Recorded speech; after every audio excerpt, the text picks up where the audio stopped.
事咧，更加重要嘅係你跑馬地馬場嘅第一場跑馬，你自己嘅感受係點樣咧？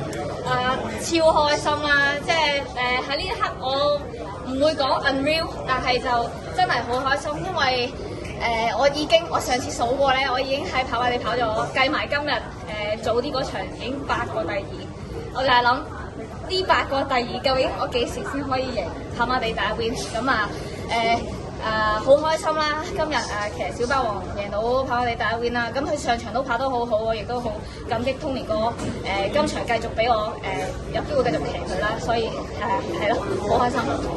8個第二之中，其實有1個第二就係嚟自小霸王。其實呢匹馬對你俾你嘅感覺係點？呢匹馬即係大家都知道佢個網，即係一匹好高速、好出色嘅賽區啦。係咁其實上場之前 ，Tony 哥已經同我講話隻馬係好 professional 㗎啦，喺 Happy Valley。隻馬係好知道自己要做啲咩啦。亦都係佢帶住我去跑呢2場賽事啦。上場就我會話自己嘅控制上仲未做得最好啦。今日格外留意，成功保中好開心。Tony 哥喺季中同你嘅合作都增加咗，都有好好嘅成績啦，包括咗喺田賽贏馬，今晚亦都贏埋小霸王。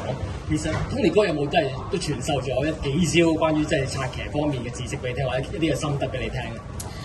佢冇好特別咁樣好刻意咁樣同我講嘅，但係你睇佢嘅俾策騎指示當中各樣其實都咪啲咁樣攞咗好多得着嘅。所以我好慶幸可以幫到 Tony 哥跑馬，希望可以繼續有佢嘅支持啦。希望亦都唔可以少應該話亦都希望可以有多啲其他嘅支持啦，尤其是喺快活谷依家贏咗第一 win，信心又大咗好多。喺快活谷喺度跑咗一段日子啦，你對呢個馬場喺出賽上你自己覺得有冇話啲竅門或者一啲特色係即係或者你自己都掌握咗咧？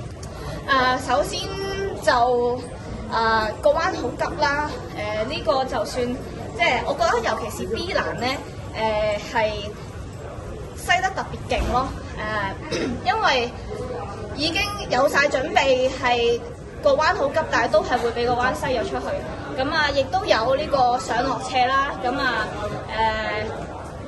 可以我覺得喺呢度跑嘅得着係控制上同埋感覺上都有好大幫助，因為你上斜落斜你即係冇可能你上斜又鏟，但係落斜又拖咁樣，就嗰個感覺對我幫助好大咯。預祝 Britney 喺沙田喺跑馬地都繼續贏啦！多謝。